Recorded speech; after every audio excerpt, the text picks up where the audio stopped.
उनकी दया,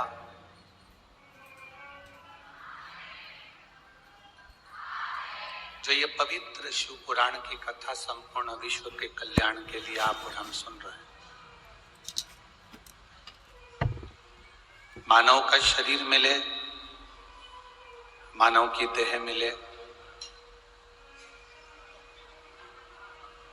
तो प्रयास करना कि मानव के शरीर में रहकर हम कुछ अच्छा कर सकें।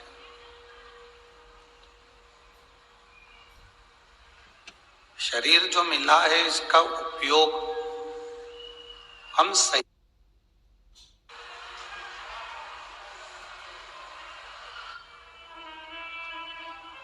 केवल भोग विलास के लिए ये शरीर नहीं मिला।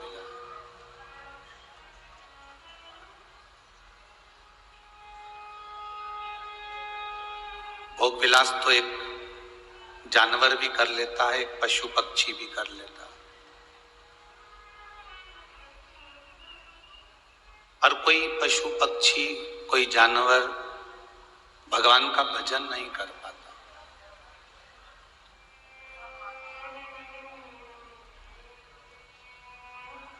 इस शरीर से केवल भोग में डूबे रहना, वासना में डूबे रहना, तृष्णा में डूबे रहना, काम में डूबे रहना मूल नहीं है। इस शरीर के द्वारा जो 5 कर्मेंद्री भगवान ने दी है, 5 ज्ञानेंद्री भगवान ने दी है, और एक मन परमात्मा ने दिया है, ये 11 इंद्रियां जो हमको भगवान ने प्रदान करी है, इन इंद्रियों का सही उपयोग हम कर सकें।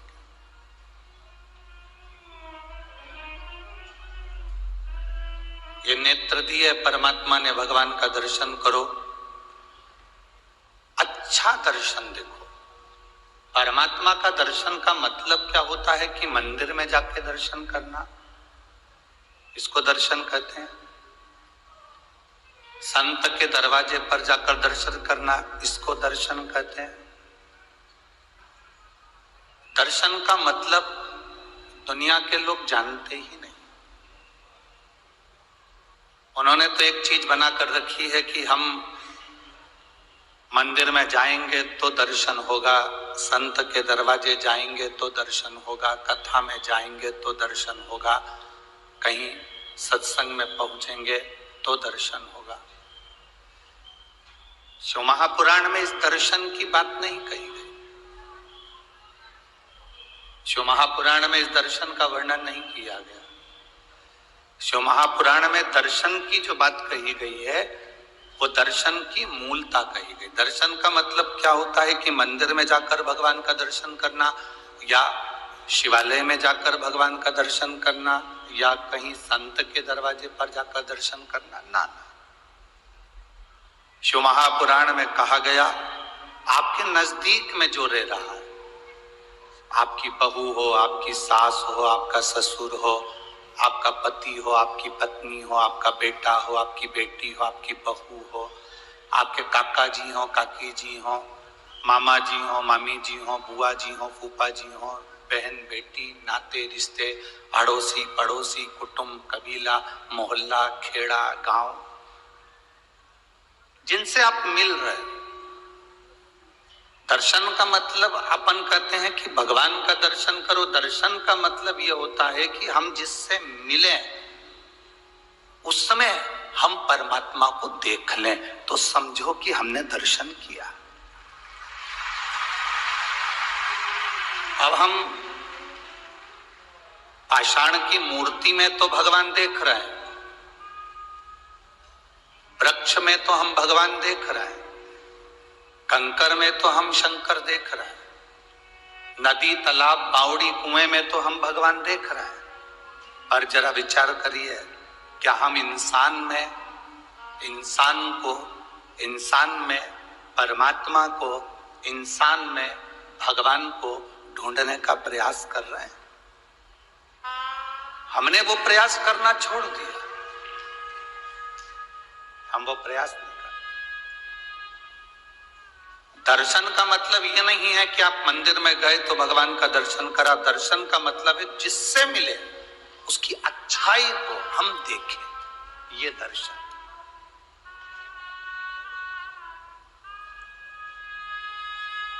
शादी के पहले लड़की की कितनी अच्छाई हमको दिखती है। मेरी बेटी, जिससे मैंने लड़के की शादी पक्की करी, बहुत अच्छी लड़की है, पढ़ी लिखी है, ज्ञानवान है, सब जानती है, सिलाई जानती है, कढ़ाई जानती है, बुनाई जानती है। अपन जाते हैं तो आदर करती है, पानी पिलाती, प्रणाम करती, नमन करती, सब उसमें इतना संस्कार भरा हुआ है कि बहुत अच्छी लड़की है। शादी के पहले हमने उस लड़की में बहुत सारे गुण देखे। शादी के पहले हमने उस बच्ची में बहुत सारे गुण देख लिए। फिर शादी के 2 साल बाद, 6 महीने बाद, 1.5 साल बाद ऐसा क्या हो जाता है कि जिस लड़की में तुमने इतने गुण देखे उसमें अवगुण ही अवगुण नजर आते। मेरा जितनी सासें बैठी हैं इनसे पूछना है, ऐसा बेटी में तुमने क्या अवगुण देख लिया? जिस लड़की में तुमने गुण ही गुण देखे फिर उसमें अवगुण क्यों देख रहे हो? और मेरा बेटियों से निवेदन है, जब तक शादी नहीं हुई थी तब आप कहते थे मेरी मम्मी बहुत अच्छी है, मेरी सास बहुत अच्छी है, फोन लगाती है, बात करती है, अच्छे से व्यवहार करती है, मिलती है, जुलती है, सब अच्छे से बोलती चालती है, खूब खूब आशीर्वाद देती है। शादी के 1.5-2 साल बाद वो सास तुम्हें बुरी क्यों लगने लगती है?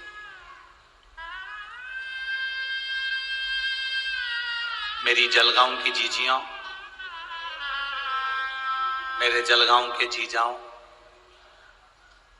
मेरी बेटियों, मेरे बेटाओं और मेरी माताओं,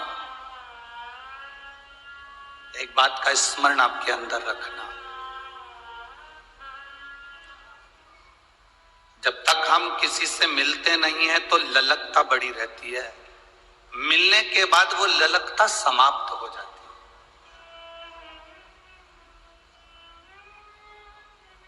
वो दुनिया के दूसरे लोग होंगे जो अपनी अपनी गादी से बैठकर कहते होंगे कि दर्शन करो तो मतलब मंदिर में करो। ये व्यासपीठ शिव महापुराण की पीठ है। इस व्यासपीठ को हम व्यासपीठ मानते हैं, पर उससे ज्यादा ये मानते हैं कि ये शंकर भगवान का कैलाश पर्वत है जिस पर कथा बोली जा रही है। और आप सब इस कैलाश पर्वत के नजदीक में बैठ के कथा का रस तत्व ग्रहण कर रहे हैं।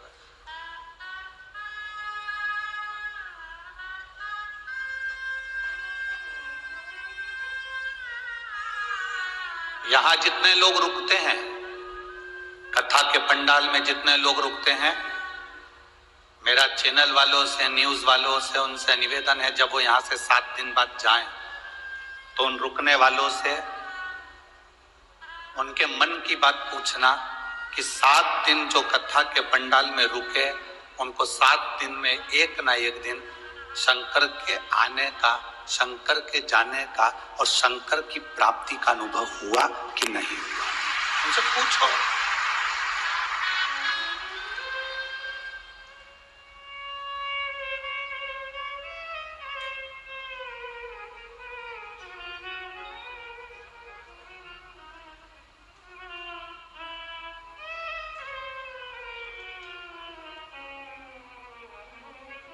शिव महापुराण की कथा में जितने लोग बैठे रहते हैं, इनकी 3 चीजें समाप्त हो जाती हैं।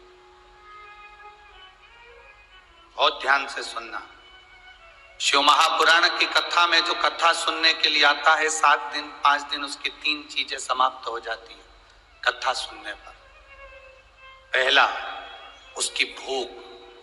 घर पर जितनी भूख लगती होगी कथा के पंडाल में उतनी भूख नहीं लगती।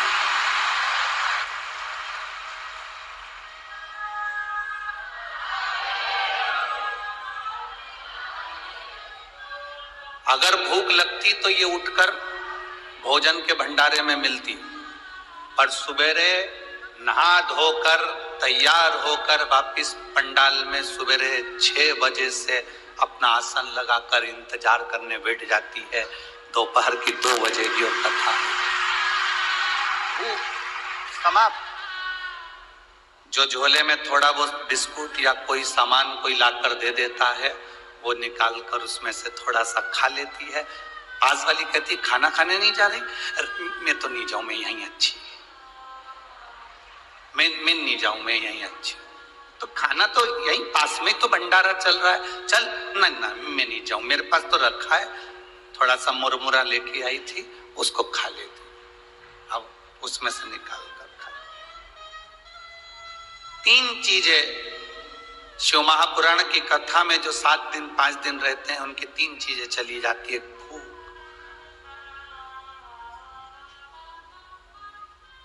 दूसरा भोग, उसका भोग, कितनी भी आसक्ति में डूबा हुआ व्यक्ति हो, आप जितने लोग यहाँ 7 दिन 5 दिन कथा सुनने के लिए आए हो, ऐसा कोई व्यक्ति नहीं जिसके पास में धन की कोई कमी हो। सबके पास बाबा ने पेट भरकर भोजन दिया है और अच्छा दिया। घर पर रहते हो तो कूलर चाहिए, पंखा चाहिए, हर 2 घंटे में चाय चाहिए, हर 2 घंटे में चाय चाहिए। 2 घंटे होते हैं और चाय की तैयार। थोड़ी देर बाद फल चाहिए, पूरा पूरा डनलफ के गद्दे पे आराम चाहिए, क्योंकि कमर में थोड़ी डिस्क की प्रॉब्लम है, किसी को घुटने की प्रॉब्लम है, किसी को किसी चीज की प्रॉब्लम। वहां रहती तो 2-4 बार आइडेक्स लगा लेती पाँव में। अब यहाँ तो आधा किलोमीटर दूर तो गाड़ियां रुकी हैं और वहां से यहाँ तक पैदल धक्का खाती खाती आड़ी टेढ़ी जगह में चलती चलती चलती चलती यहाँ तक पहुंची है। और उसमें भी बस यहाँ ना तो कोई किसी को आदर दे रहा है कि साहब आओ बैठो, ना कोई किसी से कह रहा है कि जाओ साहब। या तो तुम्हारा दिल हो तो आ, और नहीं है मन तो जा। यहाँ तो दिल की बात है। भोग समाप्त हो जाता है, भोग समाप्त।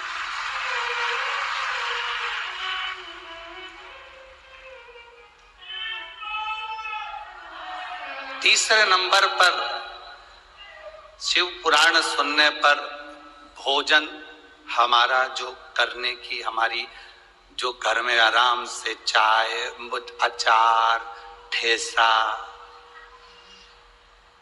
सिंगदाने की चटनी और पूरन पोली और आमठी और फिर सिमैया की खीर, ये सब जो तुम्हें तो एक दिन में कुछ ना कुछ याद आ ही जाता है कि आज ये बना लो, आज वो बना लो, वो बना लो। 7 दिन में भोजन छूट जाता है, तुम्हारी रुचि से तुम नहीं खा पाते, जो भोले बाबा तुमको दे देता है वो खा लो। भूख गई, भोग गया, भोजन गया, 3 चीज चली। और जिसकी ये 3 चीजें कथा में चली जाए, समझ लो तुम्हें शिव को मिलने में देरी नहीं लगेगी। मिल गया, शिव मिलने में देरी नहीं है, फिर वो मिला। शंकर मिल गया। उसकी प्राप्ति का केंद्र बिंदु है भगवान की भक्ति।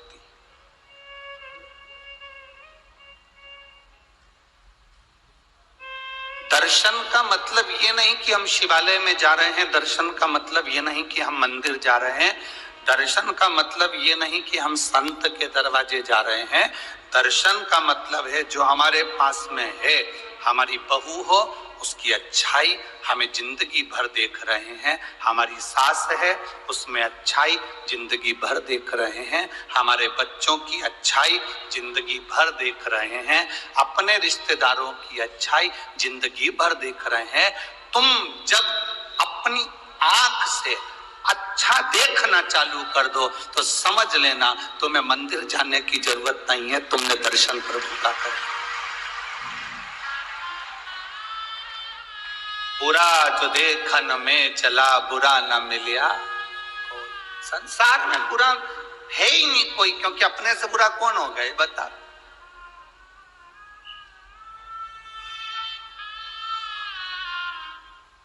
सांप काट लेता है तो उसका इलाज हो सकता है, बहुत ध्यान देना महाराज। बिच्छू काट ले तो उसका इलाज हो सकता है, कुत्ता काट ले तो उसका इलाज हो सकता है, जानवर काट ले तो उसका इलाज हो सकता है, पर इंसान को काट ले तो इलाज नहीं हो सकता। हम ऐसा काटने की बात नहीं कर रहे हैं कि तुम किसी को काट लो, इस काटने की नहीं, जिसके भीतर नफरत भरी हुई है और अंदर से व्यापार काट रहा है, तरक्की देखकर जल रहा है और उसको नीचे गिराने का सोच रहा है, समझ लो कि वो काट रहा है। जितना जहर सांप के विष में नहीं है, जितना जहर बिच्छू के डंक में नहीं है, उससे ज्यादा जहर आज के आदमी के अंदर भराता चले जा रहा है। एक दूसरे को देख देख कर जहरीला होता जा रहा है। मेरी जीजियों, मेरी बहुओं से निवेदन है बेटा, मेरी बेटियों से निवेदन है, मेरी बहुओं से निवेदन है, मेरी बेटियों से निवेदन है, तुम्हारे घर में जितने सदस्य हैं, सास अपशब्द कहे ना बेटा, कभी बुरा ना मानिएगा। ससुर अपशब्द कहे ना, कभी बुरा ना मानिएगा। सास अपनी पूरी दौलत उठाकर अगर अपनी जेठानी को भी दे देना तो आंख में आंसू नहीं आना चाहिए। पूरी प्रॉपर्टी उठाकर किसी को दे दे तो रोना नहीं, क्योंकि भोलेनाथ पर भरोसा रखना, वो देकर जाए। बेटियों, ये कभी मत सोचना कि तुम्हारी सास ननद को स्नेह करती है, हमसे तो बात तक नहीं करती। जो घर में नई साड़ी आती है वो ननद को उठाकर दे देती है, कुछ आया तो ननद को उठाकर दे देती है, दे दो, तुम टेंशन मत लो। कई माताएं कहती है मेरा पति कमा कमा कर मरे जा रहा है और मेरी सास उठा उठा कर दिया जा रही है। ये जान लेना कि तुम्हारे पति का पूर्व का कोई कर्जा होगा, तो ये सब रिश्तेदार उसको निचोड़ निचोड़ कर लेकर जा रहे हैं। ये पूर्व का कर्जा होगा तुम्हारा, जो आज निचोड़ कर लेकर जा रहे हैं। इतना बड़ा दिल रखना, इतना बड़ा दिल रखना। सास किसी को उठाकर पूरी प्रॉपर्टी भी दे दे तो चिंता मत करना। नानी बाई के मायरे में कथा आती है, नरसिंह मेहता की भाभी ने पूरी जायदाद जय कुंवर बाई की अपने कर ली थी और नरसिंह मेहता और माणिक गौरी को धक्के देकर निकाल दिया। नरसिंह मेहता की पत्नी को धक्के देकर निकाल दिया, नरसिंह मेहता को धक्के देकर निकाल दिया। और नरसिंह मेहता की जो भाभी थी उसने पूरी प्रॉपर्टी अपनी कर ली, पूरा सोना चांदी हीरा पन्ना सब अपना कर लिया, बाद में इनको धक्के मारकर निकाल दिया। जरा विचार करना, जिसको धक्के मारकर निकाला था वो नरसिंह मेहता रोते रोते शंकर जी के मंदिर में गया था। अगर आपने नानी बाई का मायरा सुना होगा तो उसमें लिखा है, नरसिंह मेहता रोते रोते शिव जी के मंदिर में गया था। नरसिंह मेहता सांवरिया का भजन करता था, सांवरिया का पूजन करता था, सांवरिया की भक्ति करता था, पर जिस समय उसे घर से निकाला तो वो शंकर के मंदिर में गया। शिव मंदिर में जाकर शंकर के शिवलिंग से लिपट कर रोता रहा, आंख से आंसू बहते रहे, मुख से कुछ कहा नहीं। संसार के लोग उससे कहते हैं जो तुम्हारी सुनता ही नहीं है। तुम्हारे को दुख आया, परिवार वालों से कहा, परिवार वाले क्या कर लेंगे? तुम्हारे ऊपर कष्ट आया, तकलीफ आई, परिवार वाले क्या कर लेंगे? तुम्हारे जीवन में तकलीफें बढ़ी, कष्ट बढ़ा, परिवार वालों से कहा, क्या कर लेंगे? आपने अपना दुख उसको सुनाया जो कुछ नहीं कर सकता। अगर ये दुख जैसे नरसिंह मेहता ने शंकर जी के शिवलिंग का स्पर्श कर कर गले लगकर उसको सुना दिया तो देवाधिदेव महादेव ने नैया पार लगा दी, उसने नैया पार कर। सारी प्रॉपर्टी नरसिंह मेहता के बड़े भाई ने रख ली, बड़ी भाभी ने रख ली, नरसिंह मेहता को धक्के देकर निकाल दिया। शंकर जी के मंदिर में नरसिंह मेहता पड़ा रहा। समय आया, नरसिंह मेहता के लिए शिव जी प्रसन्न हो गए। दुनिया का पहला संत था जो मरा नहीं था, सात शरीर वैकुंठ गौलोक धाम तक गया था, शंकर जी के साथ भगवान का दर्शन करने गया था। दुनिया का पहला संत नरसिंह मेहता था। क्या दिया भगवान भोलेनाथ ने? सारी दुनिया का धन दौलत संपदा सब भोलेनाथ ने नरसिंह जी को दे दी, सांवरिया जी के कहने पर। अब इसके पास में, माणी कोरी के पास में, धीरे धीरे नरसिंह जी के घर में धीरे धीरे मकान, जमीन, जायदाद सब बढ़ गई। सास उसको दे गई थी, दे दे, उसको कुछ मिल गया था, मिल जाए। तुम्हारे पास में 5 बीघा जमीन है, 5 एकड़ जमीन है। तुम्हारे बड़े भाई के पास में 10 बीघा जमीन है, 20 बीघा जमीन है, 10 एकड़ जमीन है। चिंता मत करना, तुम जितनी परमात्मा ने तुमको दी है उसमें इतने खुश होकर जीना कि वो 10 एकड़ वाला भी सोचे कि नहीं होने पर इतना खुश कैसे।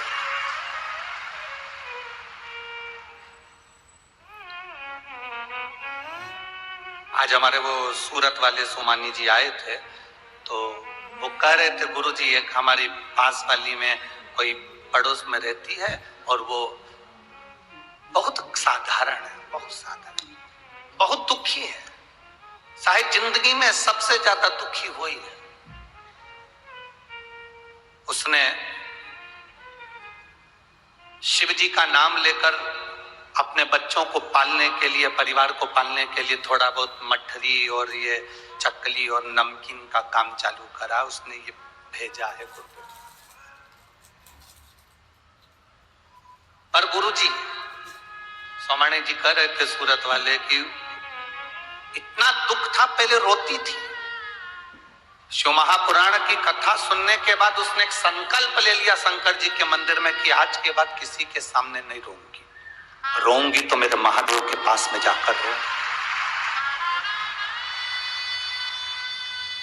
अब जब भी किसी रिश्तेदार से मिलने के लिए या कोई रिश्तेदार मिलने के लिए आता है तो इतनी हंसती है, प्रसन्न होती है, खुश होती है, इतनी प्रसन्न कि रिश्तेदार सोचते हैं कि इसकी जिंदगी में इतना दुख है और इसके बाद इतनी खुश कैसे रह लेती है। बाबा आप कहते हो ना कि शंकर जी के सामने खुश होकर जाना, भले जिंदगी में कितना भी दुख हो, एक ना एक दिन बाबा आशीर्वाद दे ही देता है कि तू ऐसी खुश हमेशा,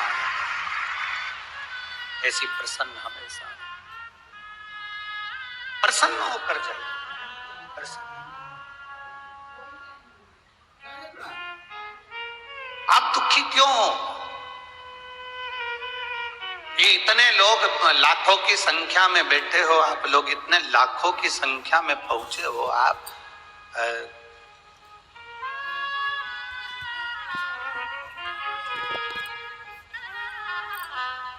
कल सरकारी आंकड़े के हिसाब से 4 से 5 लाख लोग कल की कथा में, पहले दिन की कथा में पहुंचे थे।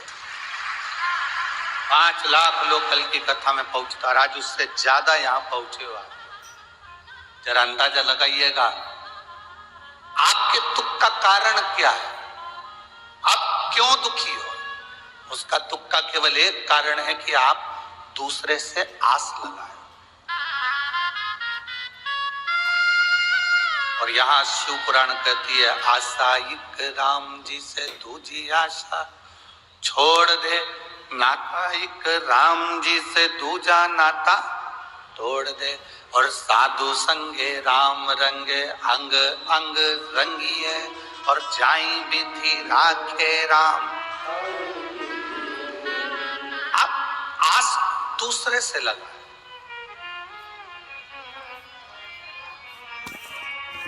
जिस दिन आपने आस लगाना दूसरे से बंद कर दी और केवल ये जान लिया कि मुझे अब दूसरे से कोई आस नहीं है, सास आस लगाकर बैठी है अपने बच्चों से, मेरा बेटा बड़ा होगा, मेरा ध्यान रखेगा, मेरी बहू आएगी गरम रोटी खिलाएगी। अब वो गरम रोटी खिला रही है कि गरम डंडा खिला रही है? आस ज्यादा लगा ली थी, इसलिए ऐसा हुआ। आस नहीं लगाती ना, पहले से ये विचार कर लेती कि भगवान मुझे भोलेनाथ जी ऐसा रखना कि मरते दम तक मेरे शरीर में वो बल रखना कि मैं भोजन बना सकूं, अच्छे से तेरा भोग लगा सकूं और स्वयं भी खा सकूं। बाबा से आपको ये प्रार्थना करना चाहिए कि मेरे शरीर को मरते दम तक ऐसा बनाकर रखना कि मुझे किसी की जरूरत ना पड़े। पर तुम आस लगा कर बैठी, मेरी बहू आएगी मुझे गरम रोटी देगी, मेरी बहू आएगी ऐसा होगा, मेरा बेटा ऐसा करेगा, पोता ऐसा करेगा, रिश्तेदार ऐसा करेंगे, घर में साथी आई तो मन में आ गया मेरे मायके वाले मायरा इतना सारा लेकर आएंगे, इतना मायरा लेके आएंगे, और मालूम पड़े 4 साड़ी लेकर आ गए तो दिल टूट गया। क्यों इतनी आस लगा कर बैठे हो दूसरे से?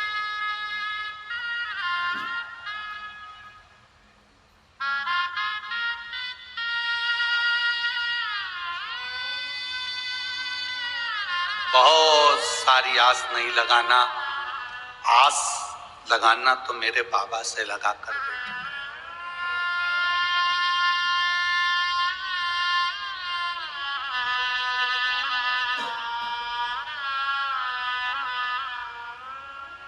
कुंडलियां, जितनी पत्रिका आप दिखाते हो, जितनी कुंडली आप दिखाते हो, बताने वाला कितना भी विद्वान होगा हम उसको प्रणाम करते हैं, मना नहीं, पर बताने वाले की कुंडली फेल हो सकती है, दिखाने वाले की पत्रिका फेल हो सकती है, पर यह पक्का है कि महादेव की कृपा कभी फेल नहीं हो सकती।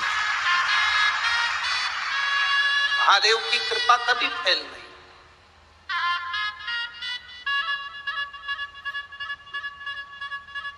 विद्वान कहने वाले कह देंगे कि साहब तुम्हारी सत्ता होगी, तुम्हारा वैभव होगा, तुम्हारी राशि ठाठ होगा, तुम्हारा ये होगा, तुम्हारी पत्रिका इतनी जोरदार है, तुम इतने जोरदार हो, तुम तो सिंहासन पर बैठ जाओगे। पर ना ना ना ना,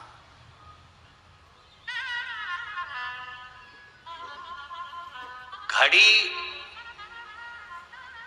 हाथ में तुम बांध सकते हो, घड़ी तुम पहन सकते हो, पर घड़ी सही करने की जवाबदारी तुम्हारी नहीं है। घड़ी तो घड़ी की दुकान पर लेकर जाना पड़ेगा। जलगांव में किराने की दुकान पर घड़ी ठीक हो जाती होगी, हमारे यहाँ तो नहीं होती। होती है इधर किराने की दुकान पर घड़ी ठीक? जम के तो बोलो। कपड़े की दुकान पे ठीक होती है क्या? सोने की दुकान पे ठीक होती है क्या? टाइल्स की दुकान पे ठीक होती है क्या? लकड़ी की दुकान पे, खवास की दुकान पर? घड़ी की दुकान पर ठीक होती है। घड़ी बनाने वाला कौन? एक एक वेद, एक एक पुराण, एक एक शास्त्र को उठाकर देखना। समय, घड़ी, पल, नक्षत्र, काल सब महादेव ने बनाया है। इसलिए अपनी घड़ी बिगड़े, समय बिगड़े तो महादेव के पास चले। घड़ी बेकार हो जाती है, दुकान वाले के पास लेकर पहुंच जाते हैं, साहब ये घड़ी बेकार हो गई, जरा देखना। उसने सेल डालकर देखा, नहीं चल रही, तो उसने कहा साहब थोड़े दिन पटक कर जाओ, कम से कम 5 दिन या 7 दिन पटक कर जाओ, 7 दिन के बाद आकर तुम घड़ी ले जाना। देखो भैया मेरी घड़ी बड़ी कीमती है। उसने कहा बिल्कुल चिंता मत कर, तुम घड़ी मुझे दो। उसने उठाई घड़ी को और तुम्हारे सामने ढक्कन खोल के अंदर से मशीन निकालकर एक इतनी बड़ी कटोरी में पेट्रोल डालकर उस घड़ी की मशीन को डाल दिया। देखा कि नहीं देखा तुम लोगों ने? अरे बोलो तो जम के, देखा ना? इतनी बड़ी कटोरी में घड़ी की मशीन को निकालकर उसमें डुबो दिया। और उसने कहा कितने दिन में घड़ी दोगे? 5 दिन या 7 दिन तो लगेगा। किसी किसी की घड़ी 5 दिन में दे देता है, किसी किसी की घड़ी 7 दिन में दे देता है। डाल, तुम आते जाते पूछे क्यों घड़ी ठीक हुई क्या? अभी लगेगा, 2-4 दिन और लगेगा। घड़ी को फिर पानी उसमें पेट्रोल में डाल के रखा, घिसा, सही करा, 7 दिन में घड़ी ठीक हो गई। आया, लाओ साहब घड़ी दो। उसने कहा लो साहब घड़ी चालू चालू। उन्हें कांच कानों में लगा कर देखा, टुक टुक टुक टुक टुक टुक टुक टुक चल रही है, चल पूरी सुई हिल रही। लाओ साहब घड़ी चालू। हम आपसे भी कहते हैं, जितने लोग जलगांव की इस पवित्र भूमि पर कथा सुन रहे हैं और जितने टीवी पर सुन रहे हैं, ये सोच कर बैठे हैं बहुत भीड़ हो रही होगी, हम कैसे जाएं। उनसे हमारा निवेदन है, घड़ी अगर बेकार चल रही हो, समय बेकार चल रहा हो, बड़ा दुख जिंदगी में चल रहा हो, बीमारियों ने घेर रखा हो, तकलीफों ने घेर रखा हो, तो ये 7 दिन घड़ी की दुकान में आकर घड़ी को पटक दो।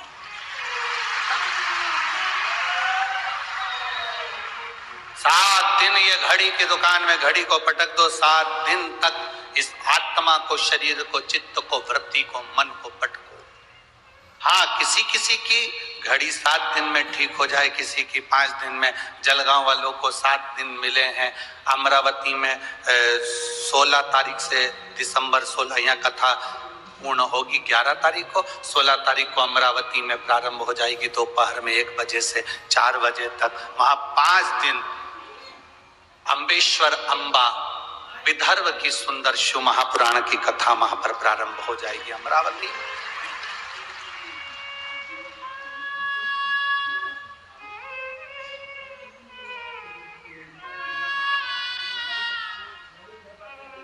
जो अपनी समय को यहां नहीं दे पाए वो वहां अपना समय परमात्मा को देने का। एक पत्र आया है, शकुंतला गोले, धवली जिला बड़वानी, मोबाइल नंबर ये। मैं बाबा का क्या वर्णन करूं, मेरी शादी को 16 साल हो गए थे। ऐसा कोई देवी देवता नहीं था जिसके दरवाजे पर हमने धूप ना लगाई। मुंबई से लेकर भोपाल तक, इंदौर तक, दिल्ली तक का कोई हॉस्पिटल नहीं जिसमें हमने इलाज ना करवाया।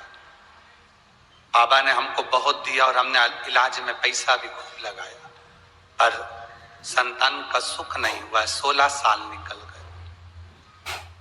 किसी देवता पर विश्वास करने का मन ही नहीं करता था, क्योंकि इतनी सारी गोदी हमने भरवा ली थी, झोलियां भरवा। किसी ने कहा पशुपतिनाथ का व्रत करो, एक सफेद आंकड़े की जड़ रजस्वला धर्म के 7वें दिन तुमरुका जी का नाम लेकर तुमरुकेश्वर महादेव को कहकर 21 बार घुमाकर लाल धागे में कमर में नंदी के पास खड़े होकर शिव का दर्शन करते हुए बांध लो।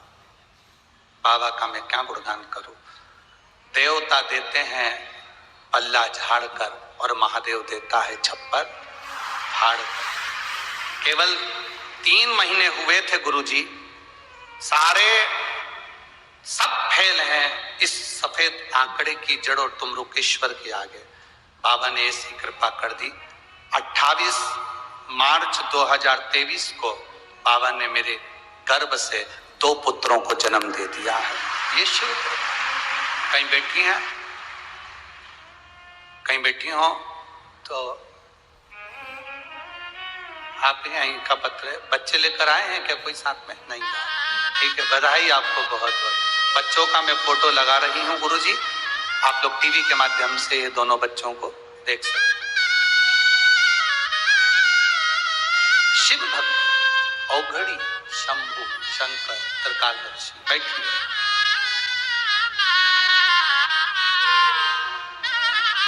इतनी जल्दी हिम्मत नहीं हारना हमको। हम संसार के आगे जाकर रोते हैं ना, तो संसार वाले आंसू नहीं पोंछ सकते। हम दुनिया के लोगों से जाकर आस लगाकर बैठते हैं, इसलिए हमें दुख मिलता है।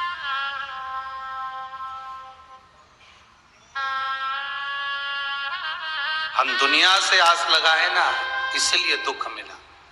और इस पत्र में उस बेटी ने लिखा कि आखिरी बार जब सब दूर से आस खत्म हो गई, तब मैंने भगवान शंकर का पशुपति व्रत किया, उस पर विश्वास, आस लगा।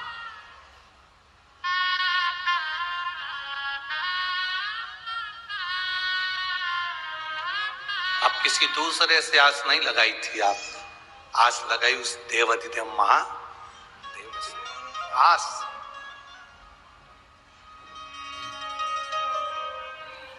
और लगन तुमसे लगा बैठे जो होगा देखा जाएगा, तुम्हें अपना बना बैठे जो होगा। आस लगा ली और बाबा ने वो आस फिर तोड़ी नहीं, बाबा ने वो आस फिर छोड़ी नहीं, फिर वो बाबा ने आस निभाई। थोड़ा बहुत तो मेरा बाबा देता ही नहीं। तुम 1 मंजिल का मकान मांगते हो, वो 2 मंजिल बना के ही छोड़ता है, 2 मंजिल बनाकर ही छोड़ता है। थोड़ा बहुत तो देता ही नहीं है, बहुत कृपालु। बस आपका विश्वास प्रबल हो, सब में अच्छा देखो। कोई तुमसे कहे कि दर्शन का मतलब क्या होता है, तो आप उसको कह देना दर्शन का मतलब होता है सब में अच्छा देखना। हम किसी में बुरा ना देखें।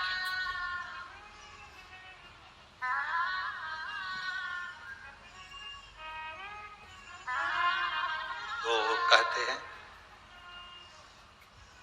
रचा है सृष्टि को जिस प्रभु ने, वही ये सृष्टि चला रहे। जो पेड़ हमने लगाया पहले, जो पेड़ हमने लगाया पहले, उसी का फल अब हम पा रहे। रचा सृष्टि को जिस प्रभु ने, वही ये सृष्टि चला। उस पर भरोसा करो, इतना पक्का भरोसा, फिर वो टूटे ना, फिर वो छूटना नहीं चाहिए। इतना प्रबल भरोसा होना चाहिए, इतना प्रबल। एक लड़का कोमा में चले गए।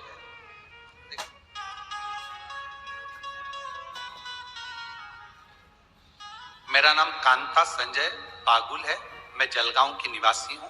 मेरा मोबाइल नंबर ये है, कहीं बैठी हैं हाथ हिला सकती हैं अगर कहीं बैठी हो। मेरा नाम कांता संजय बागुल है, मैं जलगांव की निवासी हूं। मेरा मोबाइल नंबर ये है, कहीं बैठी हो तो हाथ हिला सकती हैं, कहीं पर बैठी हो तो हाथ हिला सकती हैं। मेरा नाम कांता संजय बागुल है, मैं जलगांव की निवासी हूं। मेरा मोबाइल नंबर ये है। मैं कहना चाहती हूं कि बाबा की कृपा क्या,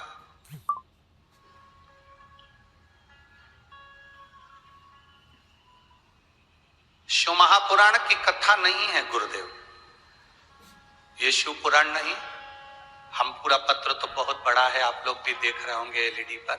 अब इतना बड़ा पत्र तो हम पूरा, क्या बात है, जो खास चीज उन्होंने हेडलाइन पर मार्क करके दी है, लाइन लाइन बना कर दी है, उसका स्मरण करें।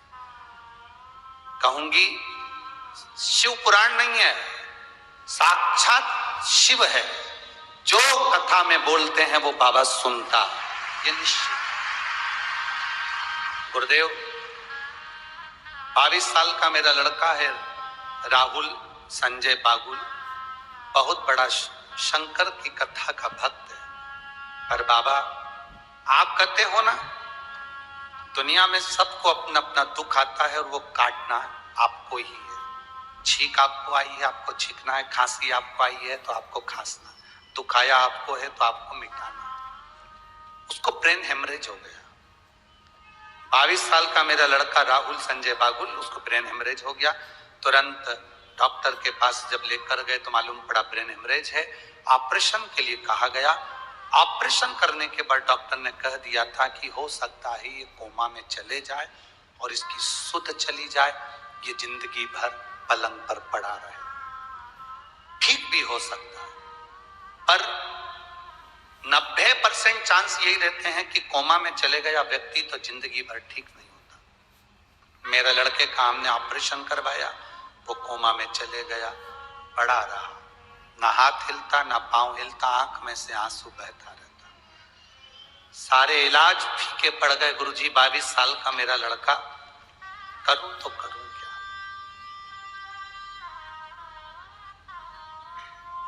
स्वयं डॉक्टर कह रहा है। अब ये डॉक्टर क्यों कहेगा, जरा विचार करिए। स्वयं डॉक्टर कह रहा है, मेरी पत्नी कोई सीहोर वाला महाराज है, उसकी कथा सुनती है। स्वयं डॉक्टर कह रहा है, मेरी पत्नी कोई सीहोर वाला महाराज है, उसकी कथा सुनती है। आप अपने बच्चे को अब घर ले जाओ, इतने दिन तक कब तक पटक के रखोगे, घर पर सेवा करो। हम उसे 10 दिन बाद घर पर लेकर आ गए। उसके कानों में डॉक्टर के कहने से हमने हेडफोन लगाया, शिव महापुराण की कथा टीवी पर चलाई, उसको हेडफोन लगाकर सुनाते रहे। घर लाने के 25 दिन बाद कथा सुनते सुनते मेरे बेटे ने अपने हाथ पैर की उंगलियां और कंपन करना प्रारंभ कर दिया। हाथ पैर की उंगलियां कंपन करना प्रारंभ कर दी, ब्रेन काम करना प्रारंभ कर दिया। लेकर गए वापिस हॉस्पिटल, डॉक्टर भी आश्चर्य में पड़ गया कि ये चमत्कार कैसा हो गया। धीरे धीरे लड़का अपने आप उठना प्रारंभ कर दिया और बेटा ठीक हुआ। ये शिव की कृपा और घड़ी की कृपा। कहीं बैठे हो और अगर बच्चा यहाँ आया हो तो वो बेलपत्री लेने आ सकता है। कहीं बैठे शिव कथा, अगर वो बेटा यहाँ आया हो तो बेलपत्री लेने आ सकता है। शिव कथा इसी को घड़ी। जिस लड़के ने आंख खोलकर आंख में से आंसू निकलते हो, शरीर पड़ा है, ब्रेन का ऑपरेशन हो गया हो, काम ना कर रहा हो, कोमा से निकल ही नहीं रहा हो, हेडफोन लगाकर शिव कथा अंदर प्रवेश कर गई। कितने रोग, कितनी बीमारी है जीजियों। हम तो पूरे पत्र नहीं पढ़ पाते, आपको भी दुख होता होगा। इतने इतने पत्र गुरु जी के पास आते हैं, पढ़ते नहीं। अब पत्र पढ़े तो कथा कब बाचे।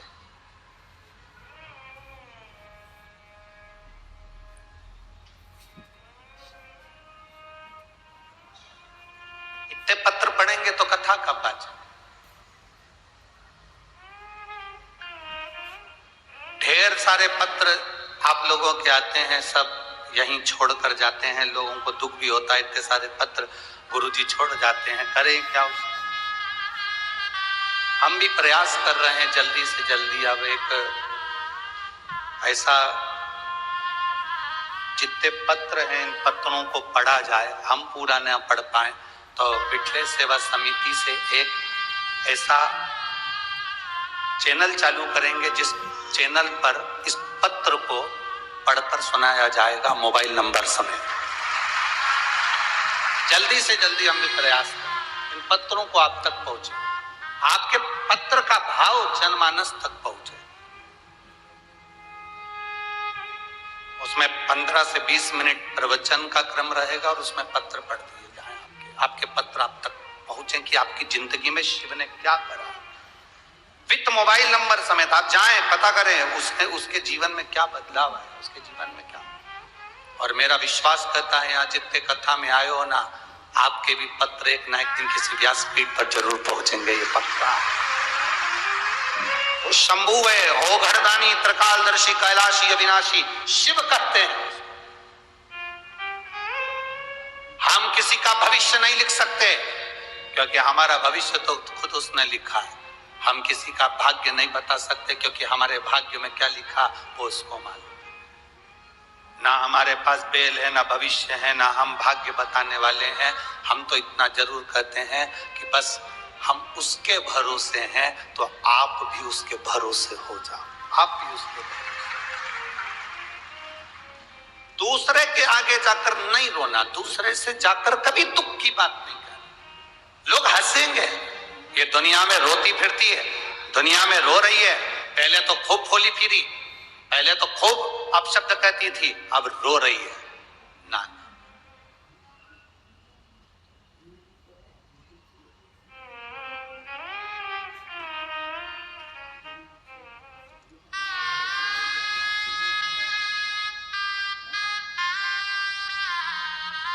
जब कोई बीमारी व्यक्ति को घेरती है ना, तो उसके परिवार वाले ही कहना चालू कर देते हैं, अच्छा है कर्मदंड भोग रही है, खूब करती थी ना हरकत इसलिए भोग रही है।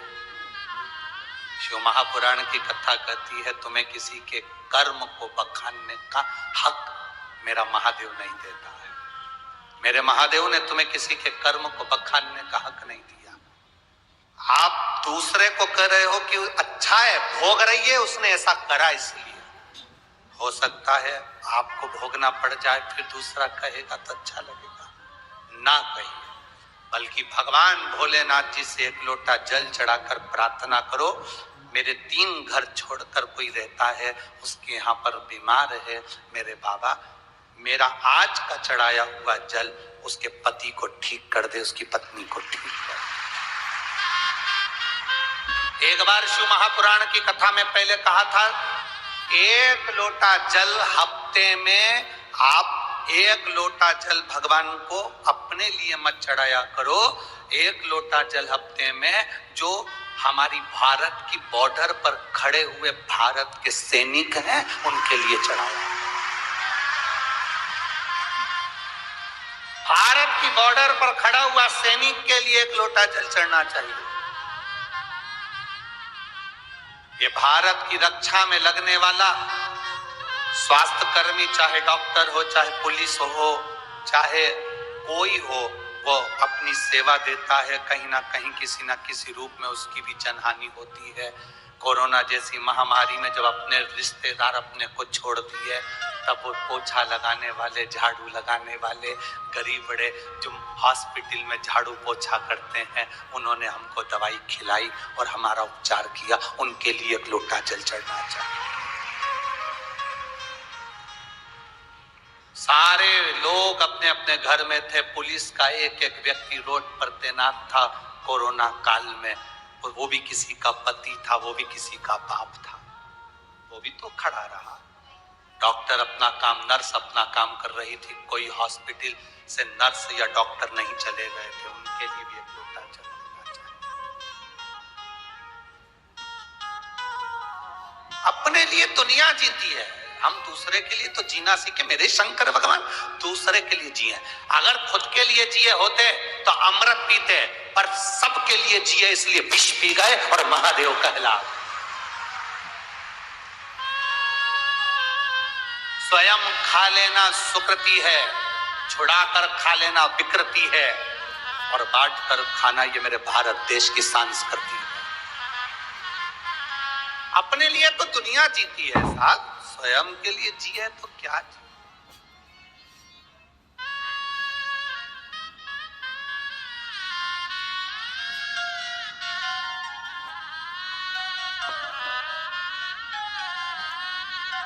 अपने लिए जिए तो क्या जी, स्वयं के लिए क्या जीना, दूसरे के लिए। शंकर भगवान की कथा आज कोई